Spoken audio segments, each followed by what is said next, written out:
Angelo Keely, thank you so much for coming back on the Dr. Tina Show. I'm super excited to talk to you today, and it's been a long time, so welcome back.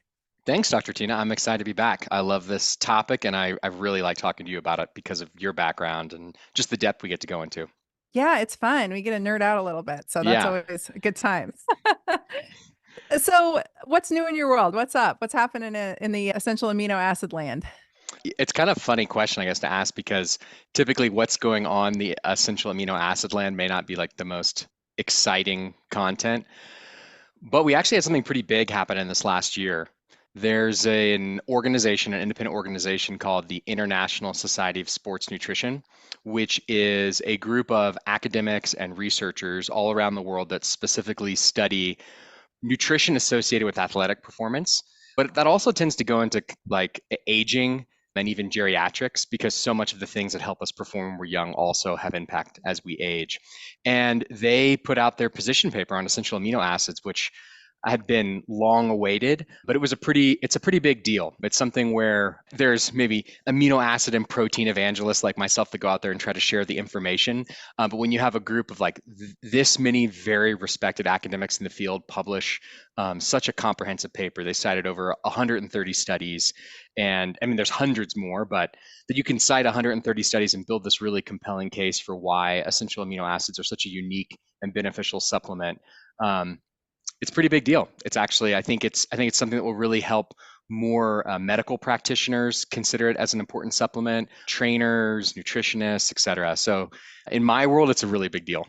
I think it's a big deal. You emailed it to me, and I was super excited. I combed through it, and I was like, this is huge. I don't think that people realize, I know people in my audience do because I pounded into them, but I really don't think people understand the importance of getting that essential amino acid ratio and getting enough of it in your bodies to help you hold on to your muscle mass, help you nourish your muscle mass and take care of it. Because for those who are new to the Dr. Tina Show, you will hear me say it over and over again. Muscle mass really is that's your insurance. You know, that's how we get through the world. That's I always talk about the long game when it comes to health, and that's my long game. I will put my money into my muscle mass before I'll put it anywhere else, to be totally honest with you, because that's what's going to keep me hot and happy when I'm 80 instead of, with a broken hip in the hospital with pneumonia. That's real. So, It's anyway, real. Yeah.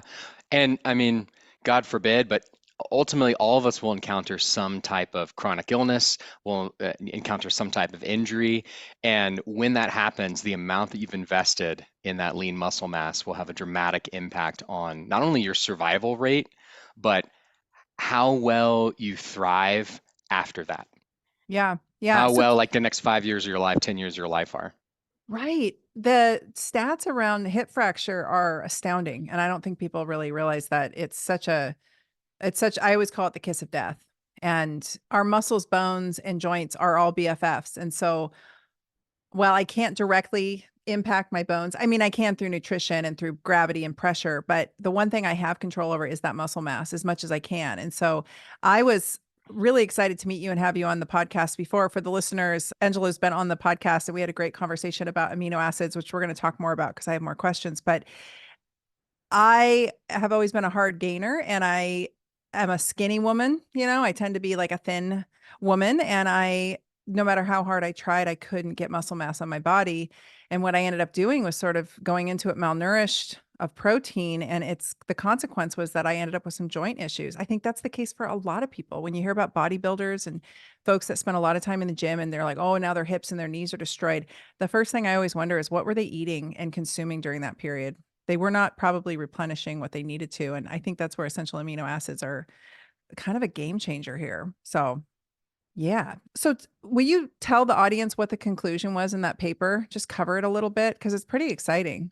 Yeah, so there's actually many conclusions. I don't have it in front of me to like to lay out all. I think there's like 12 like primary conclusions, but I think the big most important ideas to draw from it are that they clearly summarized that the research has shown that essential amino acids as a free-form supplement are significantly more impactful at stimulating muscle protein synthesis than protein powders, but even more so than whole food protein, and even more so than whole food protein as part of a mixed meal. And in no way is that to then, state like, oh, you should stop eating, whole food meals. But you start to see like, wow, so why is it that it's so much more impactful, and how does that work? And then the other big conclusions that were drawn out of it were that for people that can't get what they need from whole food proteins, and that being really primarily people as we age, our ability, and we talked about this a lot in the last show, but our ability to digest protein and for it to stimulate muscle protein synthesis, or even for it to support the muscle protein synthesis that gets stimulated from doing resistance training, it becomes diminished over time. So what are techniques, supplements that we can employ that might help us to overcome that? And there are things like, giving 7.5 grams of essential amino acids to women in their 60s twice a day for 3 months, and they put on 10 pounds of lean muscle. That's Huge. a very dramatic impact for women that are, at an age where it's very difficult for them to even maintain, but especially to build muscle. So I think maybe, a great place to start is just though with that initial point I made, like it's so much more impactful. And we covered this last time, but I think some of the summaries that they did of studies laid out even clearer, and it's really amazing if you think about it this way. So if you consume 70 grams of beef protein, which is about what is included in like 12 ounces of steak, so that's a lot of meat. That's 70 grams of beef protein. If you eat it as part of a mixed meal with, say, broccoli and potatoes and, like kind of traditional healthy American meal, it will have the same impact on muscle protein synthesis as just 30 grams of beef protein if you eat the 30 grams of beef protein by itself. Wow. So now I think the initial point that someone might bring up is, well, am I eating the protein just for the muscle protein synthesis? And I think this is a big point to kind of clear up. The primary reason why we do resistance training, why you want to lift weights, and this goes to your point earlier about people doing lots of training but then maybe having joint issues, et cetera, is when you do the training, you're basically telling your body, like, hey, any old proteins that are no longer as functional, healthy, strong as they used to be, I want to break those down and I want to rebuild them. And with enough training, not only do I want to rebuild them, I want to build more. I want to build more and more new proteins. And thus, it's going to not only just help rebuild proteins throughout the body, like new liver tissue, new heart tissue, new skin, et cetera, but it's actually going to help you to increase the amount of muscle mass that you have. When you stimulate the body like that through resistance training, what comes up after that is you need the raw materials. Mm-hmm. Like you need the amino acids that are inside protein. That's why you eat protein, to help then rebuild all that muscle, to help rebuild all those proteins in your body. And so if you're doing lots of resistance training, that's great. And then you want to feed it with protein. The thing that many people don't realize is, though, the type of protein that you eat and the amount that the essential amino acids are isolated or immediately digestible, it will stimulate muscle protein synthesis on its own. And the reason why that would be so important to some people is that means that you can be building and maintaining lean muscle even on days when you're not training. That means as you age, you get to 40, 50, 60, 70, and the resistance training doesn't have the same impact, or your perimenopausal and the hormonal impacts on your body are changing the amount of prioritization that resistance training has on protein synthesis. Suddenly, like, well, are there other techniques I can use that might help me to maintain and build muscle even when I can't do resistance training or support it even more?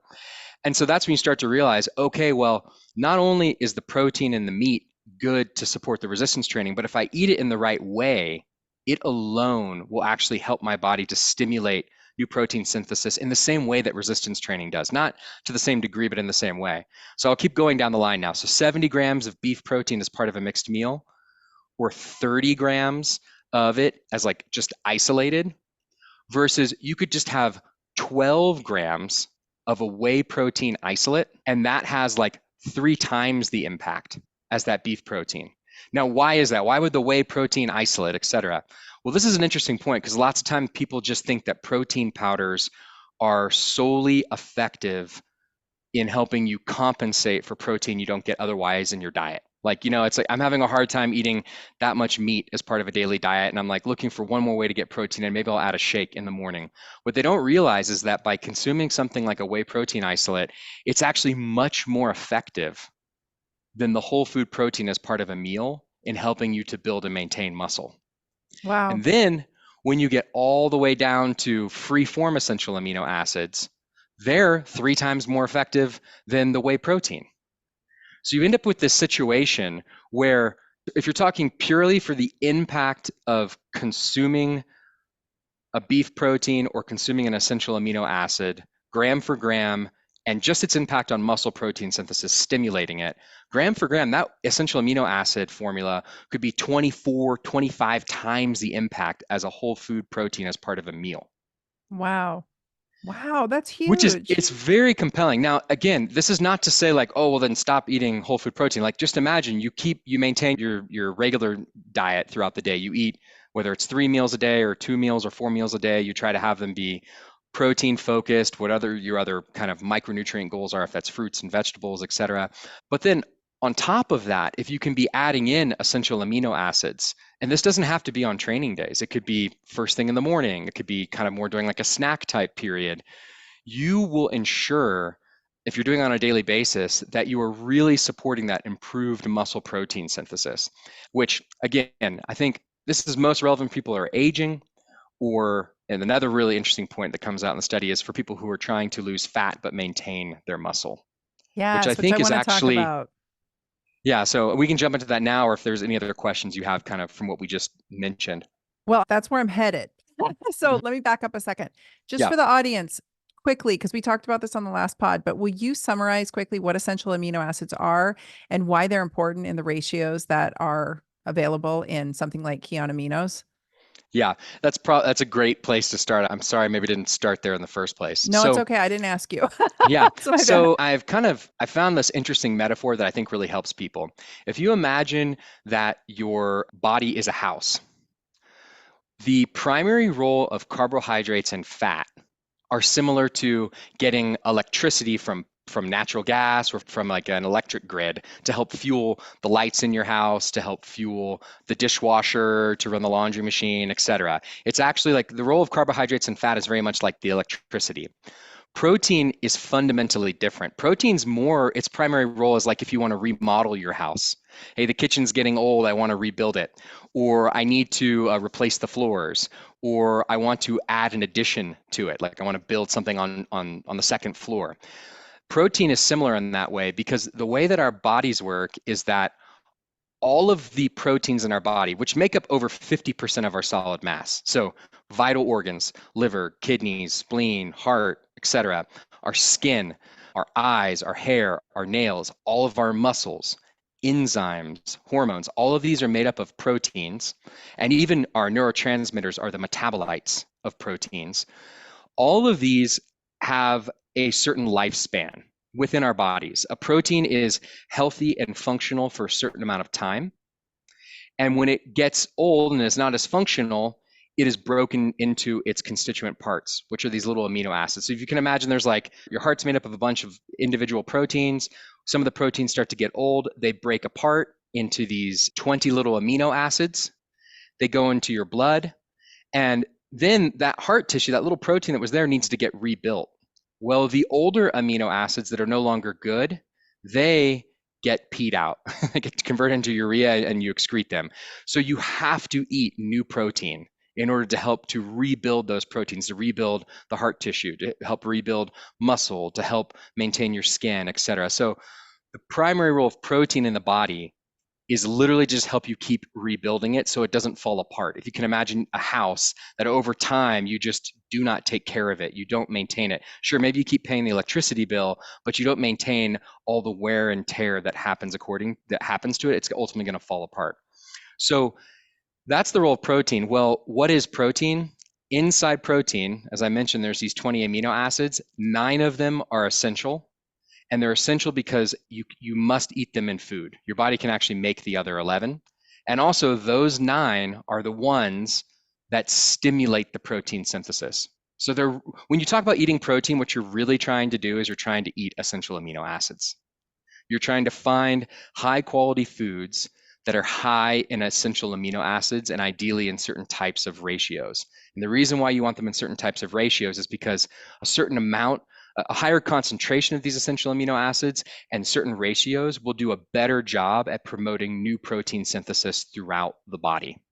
So When you're seeking for that in foods, it does tend to be that animal products, both vegetarian and meat products. So that could be things like eggs, dairy, like Greek yogurt's a great source of, it's very dense in both essential amino acids, about 50%, and it's high in a certain ratio of them, but also meat, etc.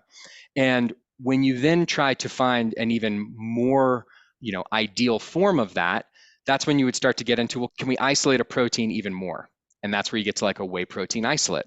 And then the question becomes, well, is there even a more ideal formulation of essential amino acids that are the most effective for the body? The body prioritizes the use of the essential amino acids in the best way possible to promote new protein synthesis. And that is what you can do with an essential amino acid supplement. So if you, for example, modify a whey protein supplement to look more like, say, what Keon Aminos looks like as essential amino acids, you'll immediately get a 50% increase of muscle protein synthesis in that whey protein. And that just Wow. shows you how much finding the right ratios can have such a big impact.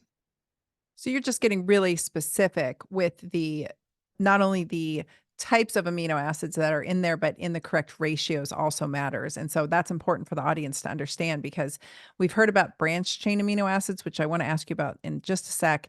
And then, there's all the debate around whey protein. So and I think you've covered pretty nicely why essential amino acids are superior to that and that they have so much more impact than even a whole foods meal. So we can do both, is what I tell people. When I get asked a lot after the last podcast, I got a lot of questions, especially from older ladies that were really concerned. And I was like, you can do both, emphasize proper protein macros in your diet and then add this in adjunctively as backup. So that's like the second part of my insurance is my essentially amino acids and my strength training. That's the plan. That's the long game. So that's how we keep it square. Can you just quickly for the audience too, another question I got a lot. Well, can I just take branched chain amino acids? I know we covered this last time, but can you give me a quick summary of why this is different? Yeah, so branched chain amino acids.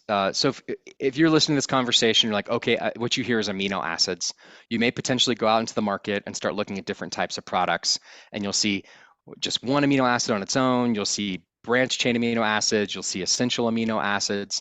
What's important to know, and I'll get to this question of branched chain amino acids, is that for everything that I'm talking about, and this whole International Society of Sports Nutrition paper and all these things, this is all based on the idea of consuming all 9 essential amino acids and in ratios that are pretty specific. And I can go more into what those ratios are. But first of all, you want to look at a product, you want to make sure it has all 9.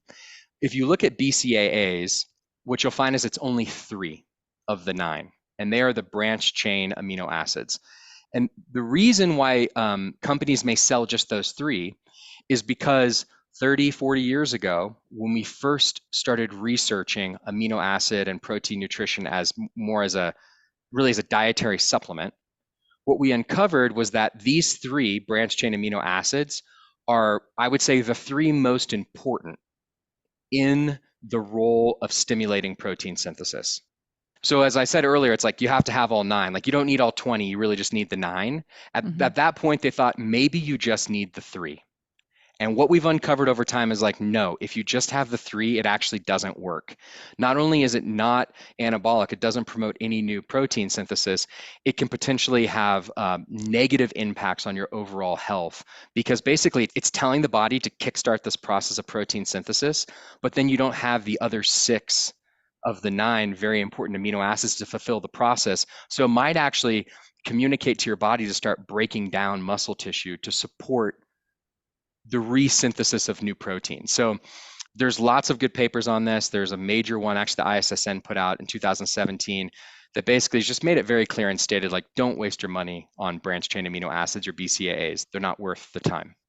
Yeah, I mean, that's huge what you just said, because if you throw systems out of whack like that, you really can have repercussions. And that's a great point you make that if you're just pounding the 3 and not the other 6, you could get in trouble. What about the rest of them? So there's the other amino acids out there that are not essential. Is it critical that are we getting those in our foods? Are we getting them in supplementation? Are we focusing just on the 9? Can you talk to me a little bit more about that? That's another question I've gotten. That's a great question. And I think this goes to the heart of why you should absolutely be eating a whole food diet. What I would say is that what I would advise people to consider is, how do I maximize my health potential through the best combination of whole foods? And this is my perspective of my reading of the science. It's a pretty protein focused diet that Mhm. then kind of makes carbohydrate and fat intake secondary to that. And within that carbohydrate and fat intake, it's like, well, what are the best types of like carbs and fat that I can get? And it's going to be, fruits and vegetables and really high quality oils like olive oil, maybe animal fats like butter. Like it's high quality whole foods. And if you do that, you're already like you're doing a great job. It's like if you can avoid the processed stuff and avoid unnecessary sugars, unnecessary alcohol, like things that just they don't have a fundamentally positive nutritive value other than just being an energy source. But it's like you can get energy also from like carrots. You can get energy from these other whole food things. So I think you start there. If you do that and you're eating protein forward, I would say, like you're eating either a very robust vegetarian diet, like with lots of eggs and milk and dairy, or you're eating meat, which is going to make it the easiest to get there, you are getting more than enough non-essential amino acids. Because what we've seen is that there's a lot of the non-essential amino acids that we consume that simply aren't even used by the body. You do need to, you would ideally consume them. Like you wouldn't force your body to synthesize all of the non-essential amino acids. You wouldn't like force your body to just eat, pure free form essential amino acids and then make your liver like produce all the non-essential. But if you're consuming 2 to 3 meals a day, at least of quality whole food protein, you're getting more than enough non-essential amino acids. Then the question is, and I put this in the context of aging, but we could put it in the context of weight management or weight loss instead, or athletic performance. Could we consume just additional essential amino acids? So, in addition to this whole food diet, and would it have a substantive positive impact on my life and my health? So it's not, does it replace these other things, but will it have a substantive positive impact? And it will. And the reason for that, as we've seen, if you're aging, your ability to digest the protein that you're already eating and your receptiveness to resistance training to stimulate muscle protein synthesis or the amino acids in your food to do it just becomes reduced. So when you add in additional essential amino acids, and this can actually be during meal times. It'll make the protein in the meals, you'll actually utilize it better. It can be used outside of meal times. It's going to have a significantly net positive effect, like the example I gave earlier of those women who were able to put on lean muscle even in their late 60s. If you're trying to lose weight, then this is a really interesting one. If you go, so let's just say you have a certain calorie maintenance amount. So Mhm. every day, if I'll just say it's 1,800 calories for a person. So this person, if they consume 1,800 calories a day and they're already eating a decent amount of protein and they're able to maintain their muscle mass doing that, if they wanted to lose fat only, so they want to cut some calories, but they want to maintain their muscle mass, in order to maintain their muscle mass on a 30% caloric restriction. So that would mean I'm going to cut 600 calories a day, which you could argue that's a lot or not. I mean, in a week, that's 4,200 calories. It's a little over a pound of fat a week. So I don't Mhm. think it's not like a crazy ambitious. I think it's actually kind of a responsible, generally thoughtful way to lose fat. You have a 300% increase of need for essential amino acids in Wow. order to maintain your muscle mass. Wow. So to simplify all that, okay, I'm trying to cut the amount of calories I eat every day, but suddenly I need to eat 3 times as much protein to get the amount of essential amino acids I need daily in order to maintain my muscle while I'm participating in this kind of fat loss phase of my life. That is a lot more protein. Whereas if instead you simply took a few scoops of an essential amino acid supplement per day, because it is so much more effective at stimulating the muscle protein synthesis, it's 100% the essential amino acids. So it's not like only half what you're getting from eggs or dairy, any of those things, less than half of it is essential amino acids. You're actually able to not have to eat so much more protein, supplement with the essential amino acids while cutting out the other foods, and you'll be able to just lose fat yet maintain muscle during the cut. So that's another example of like, is it protein or is it essential amino acids? I think the idea is more about base your diet on protein And then if you're in one of these three cases, you're aging, you're trying to lose fat and maintain muscle, or you really want to improve your athletic performance, which we can get into separately, then you would consider supplementing with the essential amino acids on a daily basis. Well, I think that most people who are aging would fit in the other two categories if they're like me. I mean, I think always. someone listening to your type of podcast, right? I mean, you're not just aging and trying to like hold on, you're trying to thrive. You want to be a badass when you're 60, 70. You want to be able to do adventures and participate in life and stay active.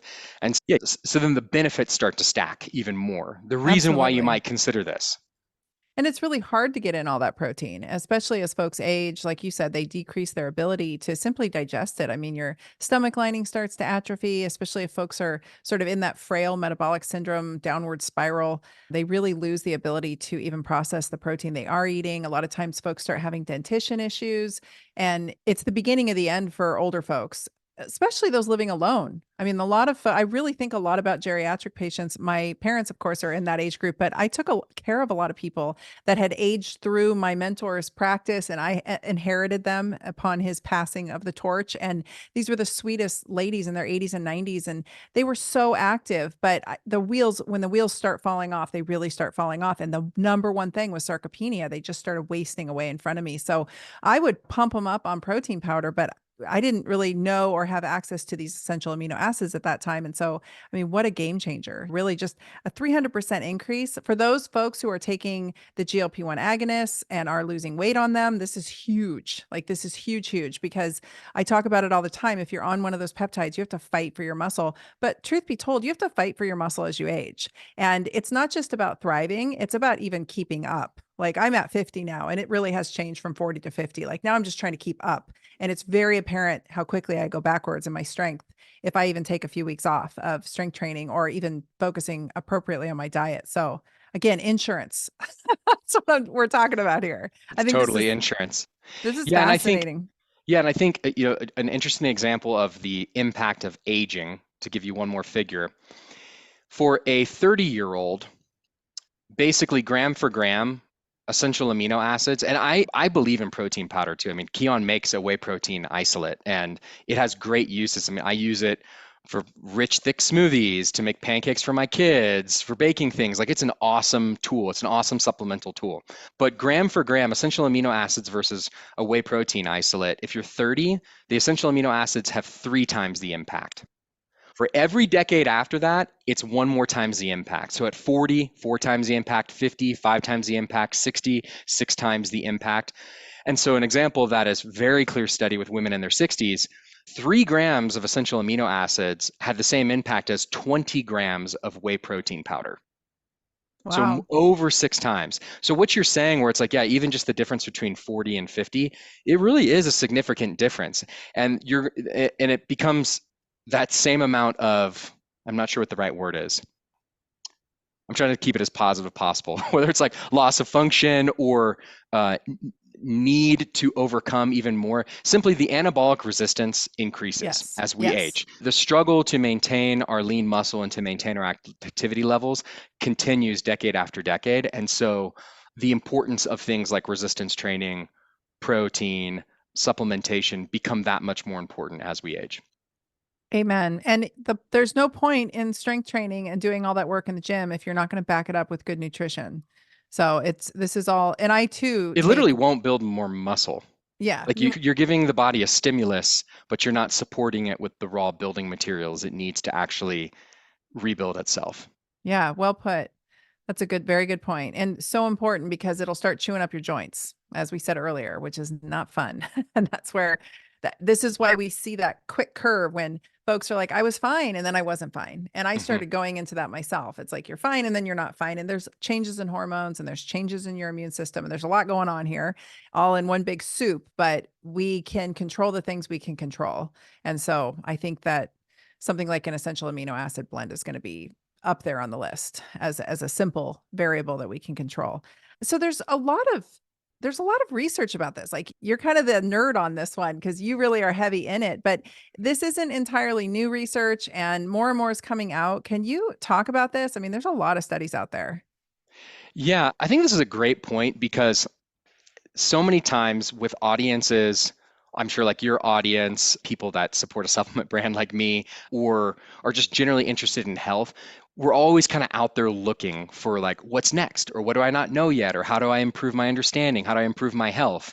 And I think one of the challenges in that is maybe trying to try too many things, like too many new things. Am I trying to do everything?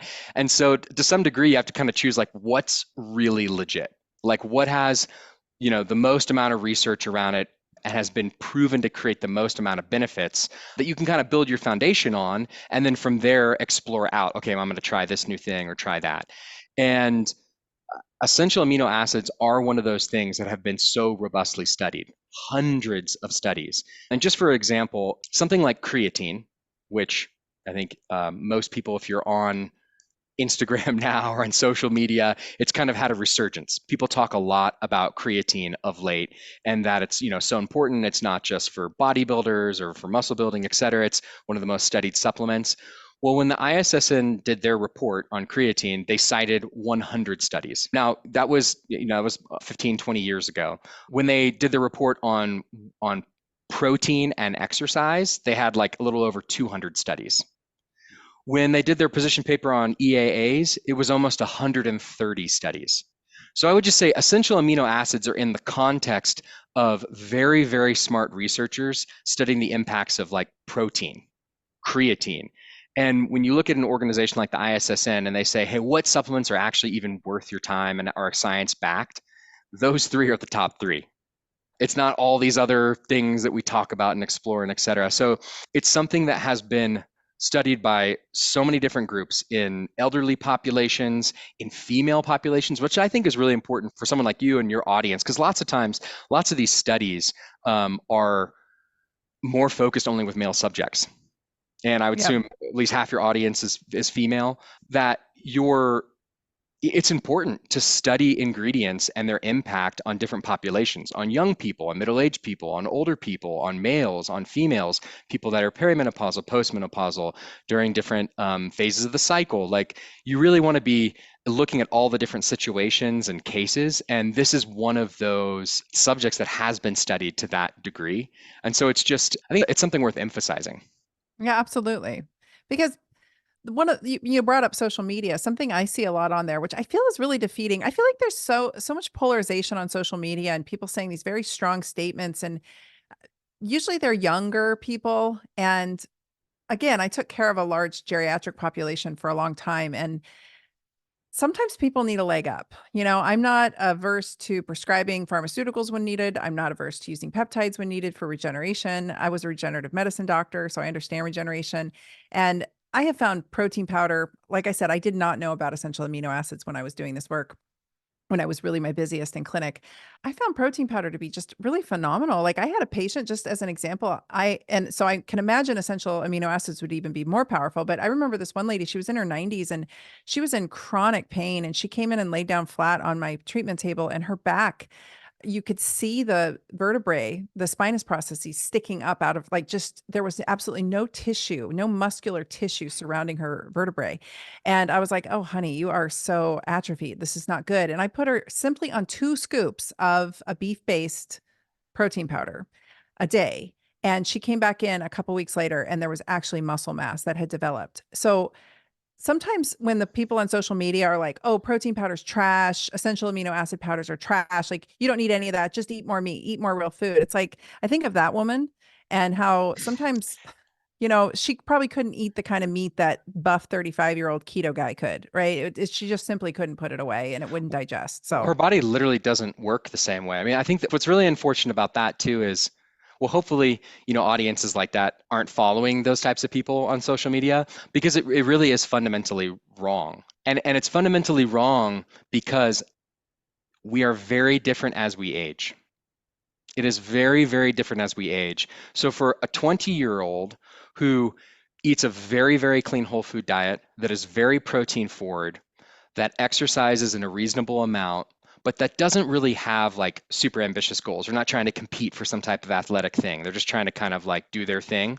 I would say that an essential amino acid supplement or protein powder has less to offer them than a 50-year-old who specifically is dealing with the onset of sarcopenia, is dealing with getting less impact from the resistance training. And if they really want to get more and they're really trying to invest in building muscle, it's not like the kind of laissez-faire, like 20-year-old just kind of enjoying youth in that way. It's a very different situation. And it only gets more serious when you get into 60s, 70s, 80s. Yeah. And I mean, and really in the simplest terms, for, I don't think there's comprehensive studies on patients in their 90s, but for Right. sure in their 60s, it's 6 times, essential amino acids are 6 times as effective as protein powder, gram for gram. That is really important for an audience or for a demographic of that age. The other thing about essential amino acids for that kind of demographic is, and again, this wouldn't be like instead of protein powder, but it kind of depends on like what their appetite is like, how much they can keep down, etc. For many people, especially for older people, it's much easier to drink, 12 ounces of a fruity flavored beverage that Mm-hmm. doesn't have the weight and the material and like everything of like a protein powder, and it's not as like heavy and milky. It's much easier for them to get down. And when you think, wow, that's 6 times as effective as the protein powder, and then they're going to be that much more likely to actually maybe eat the 4 ounces of meat at dinner or at lunch. That's the difference between someone who, you know, can really live a few more years or someone who can't.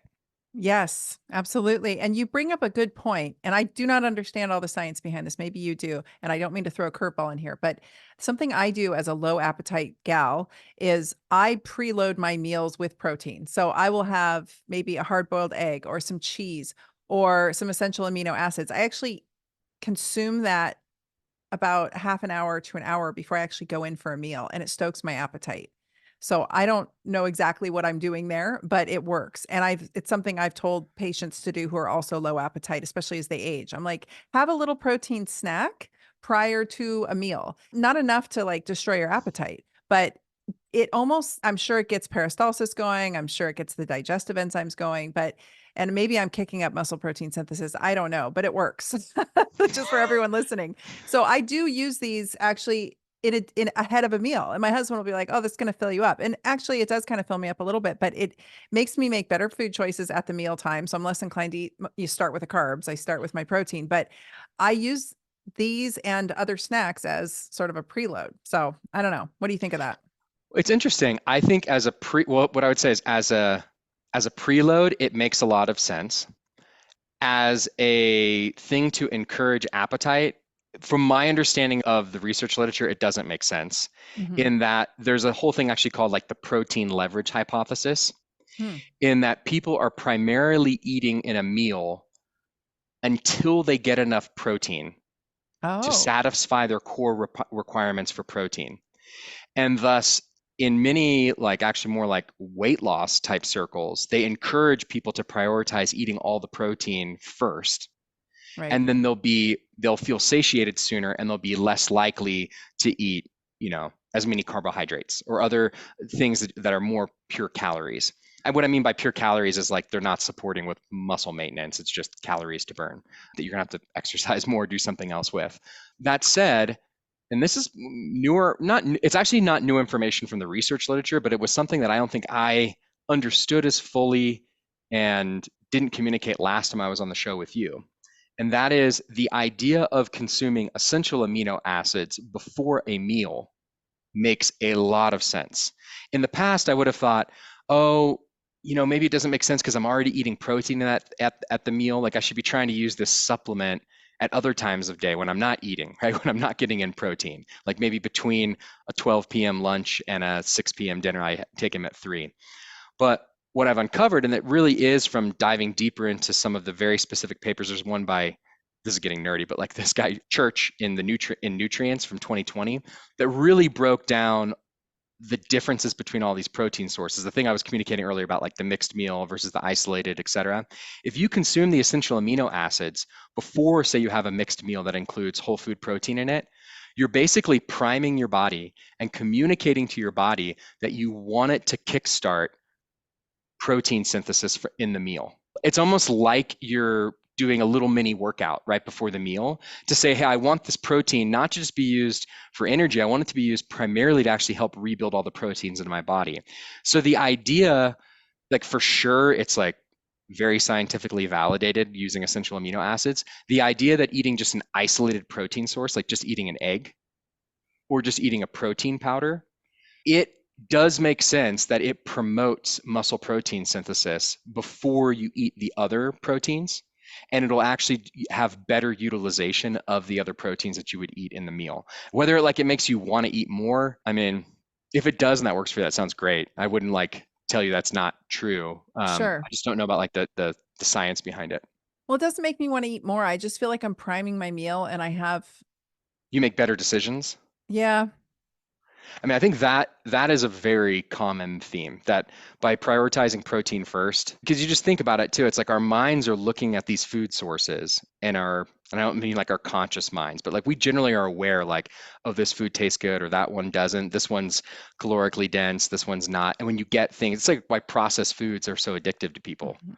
They're so delicious and dense in these calories, and our mind just wants to like get it, like our kind of very primal minds. Whereas if you give yourself the protein first, those parts of your body can kind of calm down because the actual you've calmed down the hunger hormones by giving them the protein that they want. Well, so for me, I just don't want to eat, like flat out, don't want to eat. And so I prep myself with protein. I might even have a little cottage cheese, Hmm. whatever. I just do a little, and I try to I'll add this in. I usually have something a little sweet there too. So I'll try to have a little honey or something, and it gets me going to want to eat.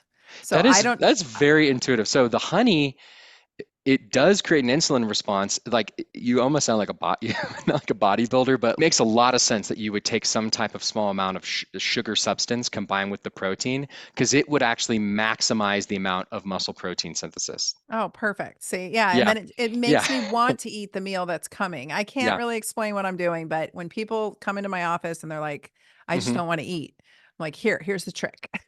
This will make you want to eat." And then I do make better choices instead of I really don't have that like ravenous, let me make poor food choices thing. But anyway, I Yeah. digress. Just interesting. I thought I'd throw that in there. I use essential amino acids in that case. So thought I'd add that.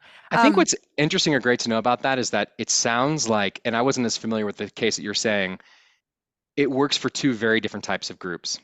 For a group that maybe is more inclined to overeat and eat the wrong things, mhm. starting with protein first or taking essential amino acids is going to help with the meal. And in a different way, but it sounds like you have a lot of clinical experience with this, that also for people who are maybe not as inclined to eat, by starting with some protein, it has a similarly beneficial effect, but almost in the inverse way, which is just an awesome, it's a cool thing to know that the tool could be used for two pretty different cases. Yeah, yeah. I don't know. It works. I also find success with essential amino acids before bed or a small protein snack. Is there anything to that that you I would love to hear your thoughts on it. Yeah, so I think, taking essential amino acids before bed or having some kind of isolated protein, like a protein powder or even just eggs or something like that. And again, you're going to get the most benefit from a free form supplement, but even a little isolated protein snack would have the similar benefit. You are communicating to your body that you want to stimulate one last phase of muscle protein synthesis before you go to bed. And so overall, what that's going to do is it is going to promote that much more maintenance of muscle. Anytime you go more than 3 hours, and I think we covered this in the last show, but it's another really good, I think, just point that all adults would generally benefit from being aware of, is that the muscles are the reservoir of amino acids for the rest of your body. So if I go for an extended amount of time without eating protein or without taking essential amino acids, my blood wants to maintain a consistent amount of amino acids to support the whole body, because there's going to be needs from my liver, from my kidney, from my heart, from my skin, that some old proteins are breaking apart and they need to be rebuilt. Well, as we mentioned earlier, when they break apart and some get excreted as urea, then I need new amino acids. I need new proteins. But if I didn't eat any, well, where am I going to get it from? Your body, the one part of your body that is willing to spare itself is your muscle tissue. So Mhm. your muscle breaks down, it supplies the blood with those amino acids, and then it moves the amino acids to wherever in the body it needs to help rebuild those other proteins. So when you go more than a few hours without consuming amino acids, either a protein or as a supplement, you start to go into a net protein negative balance. meaning that you're breaking down muscle tissue to support those organs. Now, if you don't eat, you stop eating at dinner and you wait until a reasonable time to have breakfast. I mean, it's not like that's normal. It's normal to give your body a rest and not be constantly stimulating muscle unless you're trying to be like a bodybuilder or something. So that's a normal thing to do. But again, this is a case of as we're aging and we're kind of looking for any little edge that could help us to maintain our current muscle. We're not trying to get jacked or be big or be like super strong. We're literally just trying to age well. Well, when we have, basically the gravity of our age pushing back on us and making it to where we're going to be losing more and more muscle, the option to take essential amino acids right before bed is one more great tactic to help to maintain that muscle while we're sleeping, because otherwise it's going to be provoked to be broken down to support the rest of the body. And again, if you're like a 20-year-old dude, I wouldn't tell you like, you should, you really need to be thinking about this unless you're trying to be a competitive athlete. If you were, then I'd say, Right. hey, this is another great reason. But for basically any 50-year-old person that's really trying to live and age well, it's a very reasonable thought to take it before bed. Cool. Okay, good. Well, I'm on the right path. Things seem to be going well. Whenever things are going well, I'm like, I'm Yeah. just going to keep doing that. That's good. We're talking a lot about using it in conjunction with strength training, but are essential amino acids also helpful? Since we're just kind of hitting on all the big points here, what about for folks who really do a lot of cardio, people who do a lot of running, people who, do a lot of aerobic type exercise? Helpful there also? Super helpful for aerobic activity. And the reason for that is it's really very similar to the reason why it'd be helpful for strength training or for maintaining muscle mass is it helps support healthy muscle function. If you take it before you train, it's basically communicating to the body again, like, hey, let's turn over any of the old, not as good proteins and help build new ones. And in this running process, and let's maximize that. So really it helps you get the most out. Let's just say you're a runner, it helps you get the most out of the run. It will improve the amount of turnover of old proteins, help build new ones, while at the same time supplying the blood with enough amino acids to help decrease the amount of muscle fatigue that you'll get. Because you can actually be, when you're running, ultimately you start to burn through the amino acids in the blood. You don't have enough for the blood. And so you start to break down the muscle tissue, but you don't have new amino acids to help rebuild it at the right rate. And so that's what leads to muscle fatigue. So it helps you get more out of the run. It helps reduce the amount of muscle fatigue. And then also, really importantly, it helps with the recovery period. So I cannot tell you, I mean, like literally hundreds of messages about people who have trained for marathons, half marathons, and they take the essential amino acids, say every hour during the run, and take it after, and they have like perfect recovery. Like all their Amazing. friends are like so sore and they can't walk the next day, and like they're totally fine.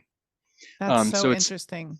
yeah, it's really amazing actually for aerobic activity, and it's something that hasn't, I think, gotten enough interest or respect in that space. What would you say on timing for strength training? Same, during, and after? So I think it all kind of depends on. Here's what I'd say. Number one is I'd say I think adherence is the most important thing with anything. So if you like taking aminos and drinking it while you're working out, do that. If you like taking it beforehand and it's a thing kind of motivates you to get training, do that. If it's like the treat for you when you're done, do that. I would just say that's the most important thing. If you're, though, really looking for the most amount of benefits, taking it before you train, before you do strength training, has the greatest improvement on overall muscle protein synthesis. Okay. It's more significant than during or after. And what about folks who get really, some of us swell up and get really sore after training just because our immune systems are funny. And I even have read that there's different genetic mutations that can lead to that, to just edema in the muscles post workout. I'm going to try this and see if that helps, because I'll get on the scale after a day of training and I weigh like 5 pounds more. I'm not kidding. And it's just edema. Everything's tighter. It's just Hmm. edematous muscle. So I bet that's playing a role. That'd be Yeah, cool. and I mean, I think depending on the length of the training, how long do you do strength training for? Like, what kind of session is it? Oh, it's probably a good 10, 15 minutes warm up. I probably am actively lifting for like 40 minutes. Okay. I mean, it's honestly, you could Nothing totally take crazy. some before and after as well, if that was Okay. also a better setup for you. Okay.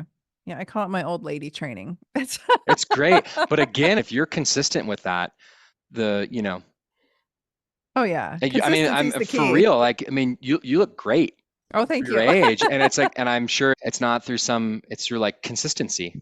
It's through consistency and eating good foods that really nurture you, doing your, under an hour workout. It's not these crazy things. It's about showing up. Yeah, I'm trying not to blow my adrenal glands out. I went into Yeah. this with no adrenal function. So it's really just about consistency, showing up, like you said. I'm not also trying to, every once in a while, I'll go for a PR, but we really build up to it, my coach and I. Like, we really work on that. And I'm very conscious of my nutrition around it because I'm tired of destroying my joints in the gym. So it's for anyone listening who's concerned about strength training, 2 days a week of just spending a good, 20 minutes warming up, 40 minutes of strength training, and then a few minutes of cooling down is seriously a game changer. And you can throw a third day in if you want, but making sure you have your nutrition dialed around that is so important. And then you don't have to go spend every day in the gym. I think people who spend time in the gym every single day are probably shooting themselves in the foot to some degree when it comes to their muscle protein synthesis. So, unless they're very strategic about, training different body parts, but I digress. Okay, this is so awesome. I have more questions. I think we've kind of covered the importance of it as we age and as people get older and older, they get actually more bang for their buck. There's very few things that I could say that about, so that's cool. Usually everything's like, oh, well, as we age, we need more protein too, right? Like Yeah. that's a real thing and it gets harder to digest it and assimilate it. So this is pretty cool. And I think we've covered exercise, which is awesome. What is the lowest dose that somebody could take of these and still gain benefit? And then contrary would be considered maybe a high dose. Like what's the ballpark here? The consensus of all the research, and again, you could find all this in the ISSN report, which is independent. Really, the lowest would be 3 grams. What I would advise is a 5 gram serving. Like, really, a 5 gram serving is a super solid serving for basically all adults. And if you take that amount, that's why, like in Key on Aminos, that's what the core serving is. It's 5 grams. That is going to provide benefit, significant benefit. You could take up to 3 times that amount.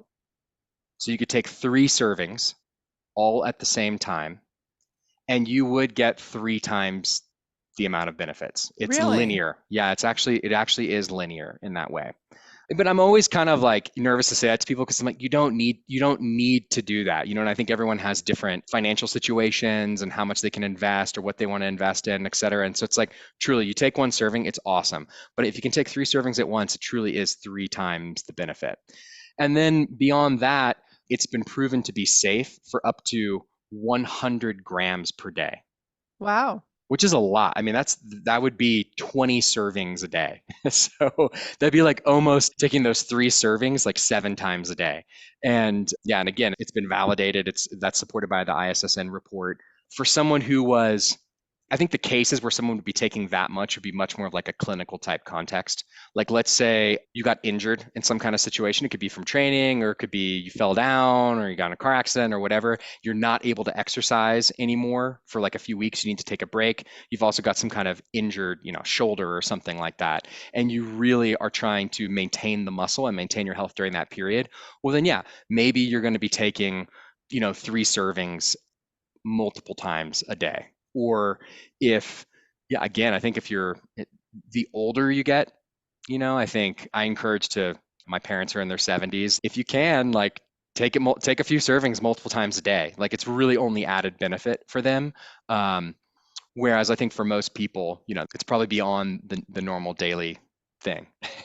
Yeah, the need. I get it. No, this makes sense. And I would add in anyone trying to recover from something even beyond injury. Like if you've gotten a bad, got hit with a virus or Hmm. you're, dealing with some kind of chronic illness or I mean your protein, you need protein to build everything, you guys. Like you need amino acids. All this talk about peptides lately, and I talk a lot about taking microdoses of GLP-1s, but there's a lot of questions about, hey, how can I naturally upregulate my peptides for healing Hmm. and regeneration? Well, you need amino acids to do that. That's what peptides are. They're chains of amino acids at the end of the day. So anytime you're trying to recover, regenerate tissue, even a big stressor, I've seen patients derive a lot of benefit after like a divorce or a death in the family. It's really easy to stop eating for one, because you lose your appetite. But on top of that, just the recovery of that stress response is going to be critical that you have enough protein on board. And that is such a good point. What many people don't realize is that the stress response on the body generates anabolic resistance. Hmm. So what that means is when you go through some kind of significant stress, and that could be an injury, a disease, it could also though be emotional stress, it could be through stress through some kind of significant hormonal changes. Your body very sensibly is not prioritizing rebuilding all the proteins. I mean, just imagine if, again, if you think about your body as a house, right? And you're going through some kind of like significant stress in that period of life, you're not like thinking like, oh, let's like redo the kitchen. Let's work on this new thing. Like you're just trying to keep the lights on, right? You're Yeah. just trying, and that's what your body does during these stress times. And so that is why, oftentimes when someone has some type of stress in life, they can have significant body composition changes. It's not actually just because like, oh, I wasn't exercising as much or I stopped training. Literally the stress response itself is creating a prohibition of the protein and the amino acids to be utilized to help rebuild the proteins in your body. It's simply not prioritizing it the way that it did in a more healthy situation. And so that's again why, like cachexia, where people lose tons of muscle mass during cancer, it's not like the cancer itself is what is doing that. It's all of the stress from the situation Hmm. that contributes to the significant amount of muscle loss. It is real. And this is why folks will come out of, again, a virus, a bad flu, and they'll be significantly wasted away. It's exactly what you just said. It's anabolic resistance due to the stress response. I went through a very stressful period a few weeks ago, and it was only about 2 weeks in length, but it was sustained. And I kid you not, I put on a pair of pants and like my glutes were gone. And I knew better. I mean, I think anyone else would have freaked out and been like, "Oh my God, what happened to my ass? Like, where did it go?" Because I work on that.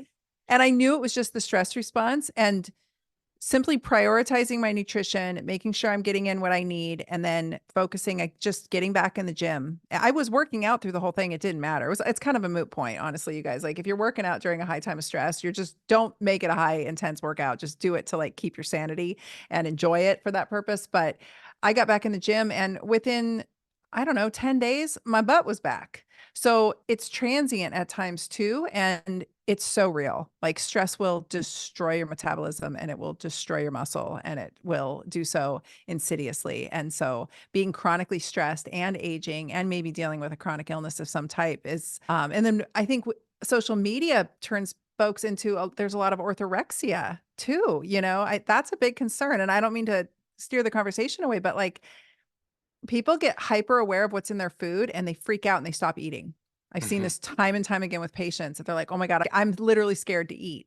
And that is another time where I think supplementation comes in beautifully because we can keep those amino acid levels high while and the protein muscle synthesis high while they're sorting out where and what they can eat. Because they're, and I think the last few years has really brought a lot of that on with social media. They're like, people, I watch them melt down in my comment section and I'm like, it's okay. You're going to be okay. But yeah, anyway, there is a time and a place for supplementation, is my point. So cool. All right. So I think we've talked about timing and that really makes a lot of sense. Can you talk a little bit about cost? I have gotten some questions about that, but like you say, in relationship to its impact over whole food protein or protein powder, like it really, I feel like is not terribly expensive. I mean, I think again, I wouldn't compare it to whole food in the case of it offering everything that whole food offers, right? Like, so Of course. if I'm gonna eat a piece of meat, it's gonna have other types of micronutrients in it. It's gonna have minerals. It's got some healthy fats. There's other things than just trying to get the muscle protein synthesis out of it. Sure. But if the goal is to achieve these much higher levels of daily essential amino acid intake, the reason why someone would try to eat a gram of protein per pound of body weight, or the reason why someone would think more significantly about their essential amino acid or protein intake during weight loss or during aging or to really improve their athletic performance, that's the goal. It's kind of optimizing in these types of contexts. Then the gram for gram cost in terms of how much muscle protein synthesis is created. Maybe it's not the gram for gram cost. The cost of how much muscle protein synthesis you get is it's significantly cheaper. right? Yes. It's more affordable than these other types of products out there. I think even compared to, say, a whey protein isolate, and I'll just kind of compare from, a high quality product, because you could go out there and you could choose like the cheapest version of this or the most expensive version of that, like just from my brand itself. If you buy it with whatever the typical type discount you would get through us, it's about $1.33 per serving of the essential amino acids, and I think $1.50 for a whey protein isolate. But the essential amino acid is promoting, more muscle protein synthesis for more of the population than that whey protein isolate. So it's actually more affordable. Yes. So again, if you're thinking again in the context of supplementation, how to achieve these higher levels of life and performance, et cetera, it's kind of the best bang for the buck as well. Absolutely. And for sure, never in place of actual food. But I do see a lot of folks going overboard on the protein, trying to build more muscle. Like you say, maybe a case of a bodybuilder Uh-huh. or somebody who really needs to come out of that sarcopenic state. Again, eating that much meat can be difficult. And so I don't know, my suggestion on protein, I would say I'm just going to say someone my size, a woman, Hmm. I'm very average weight and very average size and very like everything's the medium. I'm your quintessential medium person and size wise. And I would say just shooting for 30 grams of protein per meal is excellent. And then Hmm. I throw these on top. These are adjunctive. These are, like I said, insurance. It's backup and it's helpful. And so it's not an ever instead of, but it to me, trying to crank protein in the way that some of these folks online are doing, it just again, some of these folks I know that some of them are a little bit older than me, but watching young women consume copious amounts of meat and like very little else, I'm like, you're gonna run into some problems and at the end of the Some day. other set of problems, right? Yeah, From yeah, that amount. Yeah. yeah. So no, I think it's adjunctive and wonderful. What are you looking for? What should folks look for when they're looking for an essential amino acid supplement that's high quality?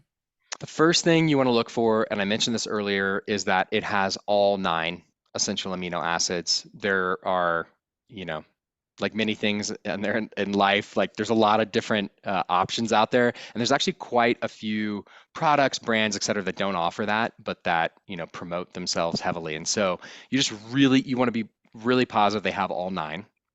Some only have 8, for example. The next thing that you want to look into is you want to be clear on how much of each amino acid.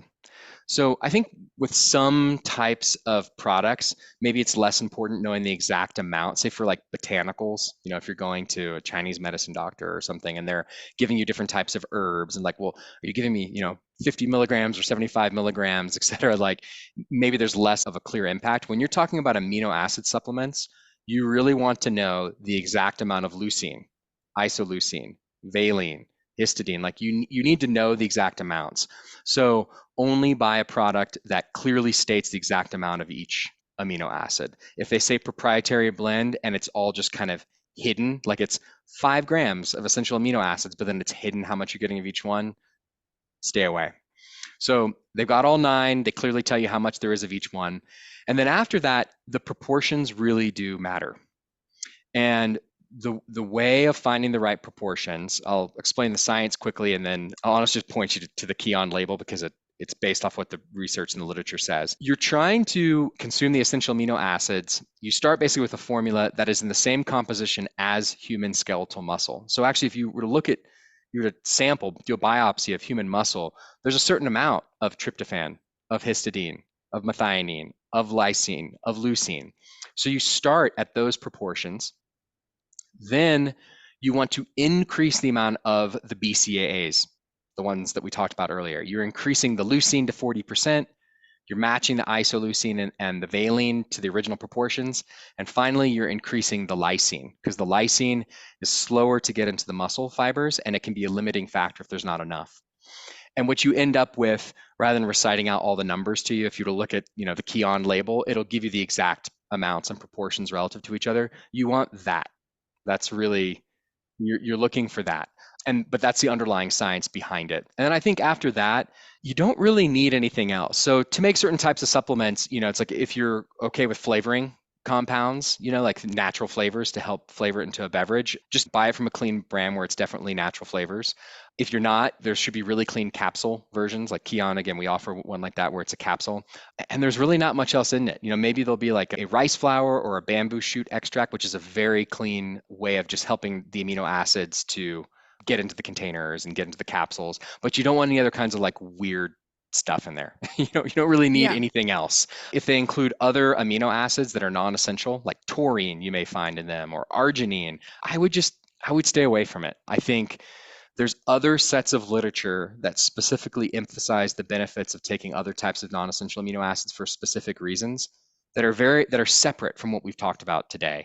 And without researching that and knowing that and being clear that that's really something you want to get, I would just stick with the 9 essential amino acids in the right ratio without a bunch of other junk in it. And it's just a good, clean, simple product, and you can get the benefits without anything else. Yes, because amino acids will compete for absorption, won't they? If you get the ratios off. Isn't that a real issue where you're potentially taking, I've heard about that with like Mhm. tryptophan and other things where you end up sort of overriding the ability for certain ones to get into you if you're not in the right ratios. Am I remembering that correctly? Yeah, so there's many issues why the wrong amount of certain amino acids could be an issue. And Mm. one of them is specifically that. And actually, tryptophan is a great example. Tryptophan and leucine run on the same pathway. Ah, okay.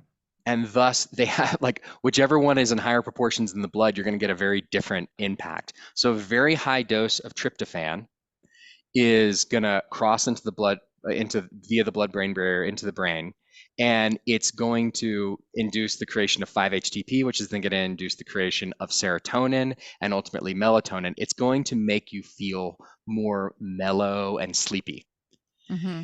And it's going to be basically getting in the way of the leucine supporting the stimulation of new protein synthesis. So tryptophan, again, should be very, very, very low in the ultimate formula. You actually need a very small amount. Like in our formula, it's like 3.5 milligrams. It's almost a negligible amount. So again, you could be taking a product though, and there's some very old research out there and products made from it with like very high amounts of tryptophan, which is like Mm-hmm. the last thing you want to be having really high. But there's other types of issues without going into all, every single amino Sure. acid and everything that come out of it that could occur from for having the wrong amounts. And another simple, I think just matter is not having enough leucine, not having enough lysine. Some of these things simply will make the product not as efficacious. All of the things I've talked about today where I'm like, hey, these EAAs, they're basically leucine enriched EAAs with all 9 that are 6 times more effective than whey protein for this group of women. That's true if you have that formula. If you suddenly decrease the amount of leucine and you increase the amount of histidine and the numbers are all different, it's not going to work the way that I've been saying. The research has demonstrated that it's going to work. Correct. Yes. Yeah. So you Yes, might I as well get it. just be wasting your money on a product that, worst case, it's harmful to you. Medium cases, it doesn't even work the way that you had hoped that it was going to work. Yes, I'm glad you clarified because I do get messages from folks and they'll say, "Well, I'm taking this. Is this the same?" And I'm like, "No, this is not the same." This is I everything from the podcast is irrelevant. I can't promise you anything. No, that's great. Well, this has been so informative. I always love talking to you. I think we should just wrap this up with some concluding thoughts because this was pretty science heavy, and I want to make sure my audience understands. I'll start out. So you said that essential amino acids has up to 6 times. It's up to 6 times more effective than protein powder, which I think is mind blowing. Yeah. It's 8 times, or Keon aminos have 8 times more essential amino acids than whole food. I don't know if we talked about that. Will you hit on that really quick as we close up here? Yeah. So without going too deep into it, the protein source itself is not all essential amino acids, right? It's some non-essential and it's some essential. Animal proteins, high quality animal proteins, like a milk protein, is 45% essential amino acids. So, something like Keon aminos has twice the amount as that. When you go into like plant proteins and other things, you may think you're getting protein. Like if you were tracking your macros and eating beans and rice, like people say, oh, there's protein in beans and rice. Well, there's a lot less essential amino acids in that protein than there is relative to an essential amino acid supplement. So, in short, not all protein is created equal. And in many cases, the Keon aminos have 8 times the amount of the essential amino acids gram for gram. as what a whole food protein source might have in it. Got it. Which is perfect for the argument of using this as backup insurance because Yes. you are therefore getting what you need. I love that. And then some other high points we talked about fat loss without muscle loss. Really important for people right now, especially in the age of Ozempic. I think this is a huge application. Improving physical training outcomes, whether you're doing aerobic exercise or strength training. This is a really helpful supplement. Sounds like around it. Is there any, I didn't ask you, is there any boundaries on the time that we can use the essential amino acids around our workouts? Is it like if we wait 4 hours, are we losing a window of opportunity? You'll get more benefit the closer you take it to the exercise, Okay. but there actually are benefits even from taking it later. Like it will have a cumulative positive impact in conjunction with the exercise. Even if you, let's say you trained really hard during the day and you didn't take the amino acids and you took them at night, they will still support your recovery going into the next day because your body is still in the process of trying to recover from the intense exercise. So Okay. it's like if you get outside the window of like 30 minutes before or after, you don't have to be like, oh, it's not even worth it now. It is still worth it. It's Okay, just, good. it's more ideal that it's closer to the exercise itself. Because I just got out of the workout right before I came on this interview Yeah, and I it's still didn't take my beneficial. amino No, acids. it's still beneficial to take. Awesome. And also really emphasizing that essential amino acids alone in by themselves have benefit in maintaining muscle and functional fitness as we age. I mean, that part I think has been the most exciting of this interview. Yeah, I think just people realizing, here's a great example. You were asking, does it give me as much benefit if I take it, too long after I exercise? What I would say is, even if you didn't exercise today at all, taking the essential amino acids will promote the regeneration of new muscle and healthier muscle. I love it. So, like, think about it as something you take especially on days when you don't train to support your body. Yes, I love it. That's amazing. And your stat that you shared, 10 pounds, is that what you said? That women Uh-huh. Yeah, over 3 months for taking 7.5 grams twice a day. There's other, like, if you read this ISSN paper, it'll blow your mind. I mean, so many studies of improvement of walking speed, lifting weights, muscle mass. It's incredible. that just to share, it took me about 5 years of strength training regularly to add 10 pounds to my frame. So, I mean, that's huge. So, anyway, well, this has been so fascinating. Thank you so much for coming on the show. Is there anything that we left out that you want to make sure that you add in? I would just conclude with, I think one of the things that we have kind of come back to a few times, consistency is what's most important rather than trying to be perfect at any of these things and time protein perfectly or time essential amino acids perfectly, time exercise perfectly, just showing up. You gave the example of training twice a week. If you train twice a week for a year, that's like over 100 days of training. Yeah, That is going to have a significant impact on your life. And I think just the same thing true. We went into a lot of science, described a lot of different things about amino acids. If you just start taking one serving, but you do it every day and you find the time of day that works for you, whether it's first thing in the morning or before bed or with your lunch, like that one small change is the thing that could have the real lasting impact on your life versus trying to understand all the science and do it perfectly and time all these things and take enough. absolutely. I agree completely. Angela, thank you so much for coming on again. This has been so informative. So, for my listeners, you have been kind enough to extend a discount. All they have to do is go to getkion.com. That's getkion.com/ Dr. Tyna. That's Tina with a Y, and it's going to save them 20%. So, thank you so much for your generous discount there. Absolutely. Thank you, Dr. Tina, for just the opportunity to dive into this stuff. Yeah, so fun as always. We have to have you come back and remind everybody of the benefits of essential amino acids here in a few seasons.